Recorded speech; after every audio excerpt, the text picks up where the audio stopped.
All right, everyone. Most people understand that CNN is chronically politically biased. Usually, when I criticize the legacy media, tech firms, and stuff, I have to insert the caveat that, for the most part, it's the illusion of politics being the reason for that. Mostly, it's about money. In Jeff Zucker's case, though, it appears that it's an actual, almost a personal grudge against Donald Trump. Veritas releasing a slew of material last night. Link in the description, by the way, to the BitChute upload.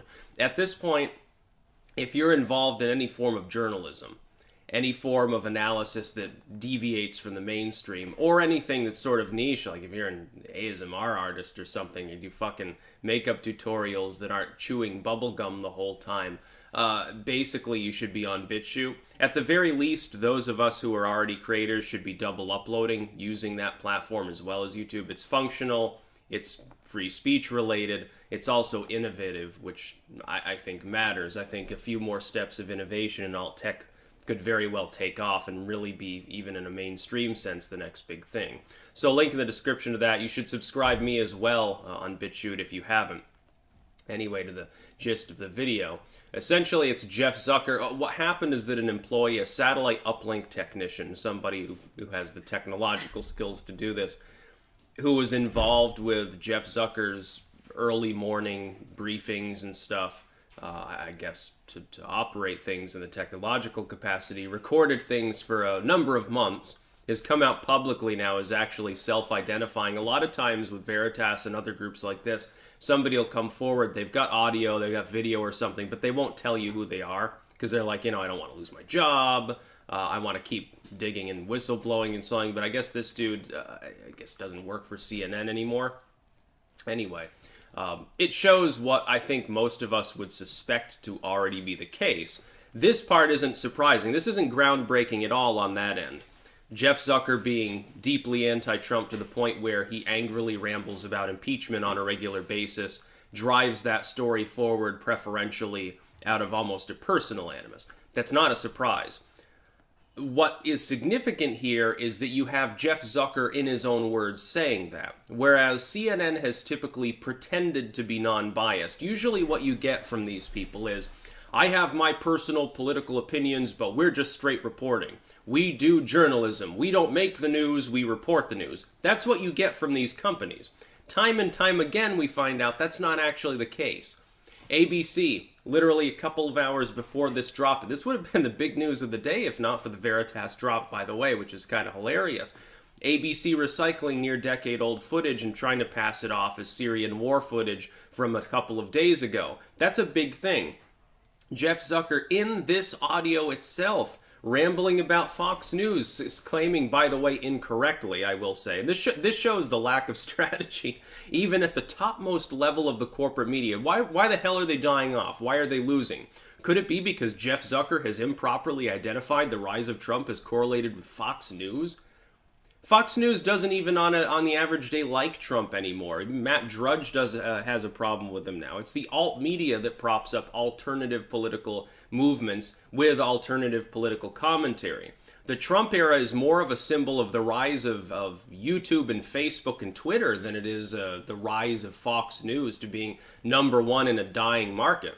Fox News, here's a brief rundown of modern corporate media history.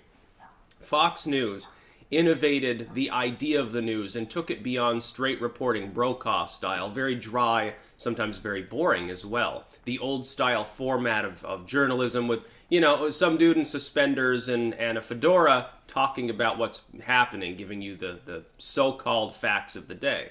Fox realized, hey, we can spice things up a bit. We'll have quick shots side to side, and we'll have jump cuts. And, we'll use innovative styles of lighting and lots of booming music. We'll let people know that there's breaking news by having a dramatic drum roll or something.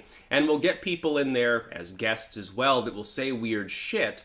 And we'll sort of rip off the format of the shock jocks. Only we'll tone it down for, obviously, the FCC's own regulations and licensing system.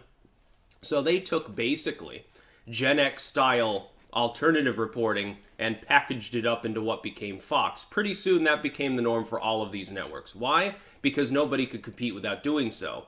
The only way in which the Trump era has been fomented on the back of Fox is that Fox's format actually has destroyed the corporate media. What happened is that straight reporting that gave people a sense of trust in the news, and to whatever extent it was worth anyway to begin with, in the wake of the Nixon era, certainly, whatever trust was there has been totally pissed away. Because now they don't even look professional. No, they look like attention seekers. They run with the same clickbait you can find on YouTube from a million different channels. What's the difference, though? Which one's more convenient? YouTube video on your phone on the go, or listening to something on TV when you happen to be sitting in your armchair? Well, the former, definitely. The on-the-go sort of 24-hour news cycle, instantaneous access to every news story in the world situation does not favor corporate media and their inefficiency anymore. Jeff Zucker is thus reigning over a media empire that is dying. It's like watching Byzantium or something. It's like watching the Byzantine Empire, the Eastern Roman Empire, as it slowly, collapses inwards because of outside pressure. That's because these people don't even know who they're fighting. This is what I've, by the way, preemptively warned people who are content creators. Christensen has come around. I think Goodman understands this. Some people get it and others stubbornly don't. We're not fighting a group that is primarily interested in politics. In Jeff Zucker's case, with regards to Trump as a singular issue, yes, he has a personal animus, a grudge that I think transcends politics a little anyway. He's just bent out of shape. He's got something up his ass about Trump. I'm sure that there will be more releases to come. Generally speaking, it's about money. Censorship is about money. Bad politics, authoritarianism, it boils down to the wallet and power attendant to that wealth. That's really what it's about. These groups don't want to lose their market share. They're slowly receding in importance. They're trying to branch out onto the internet. They're trying to censor their independent commentator foes, as you could call it. Veritas, by the way, right now under deep assault from shills across the internet saying, well, James O'Keefe is known for selectively editing video, and he's trying to challenge them. Look, find an example from the last 5 years of anything that we've selectively edited. Remember long, long ago with the Acorn fracas that sort of panned out for Veritas anyway in the end, they got sued over that and I think lost the case. Every time, therefore, that James O'Keefe releases video, it has a tendency to result in him getting sued. As far as I know, in any recent case, he's always won. There's been no selective editing. You could even chalk it up to early career mistakes at that point. Because what year was it that the Acorn videos were even released? I can remember that being a big thing. That was it wasn't in this presidency. I think it was first term Obama. I think it was like, 2009 or 10 or something.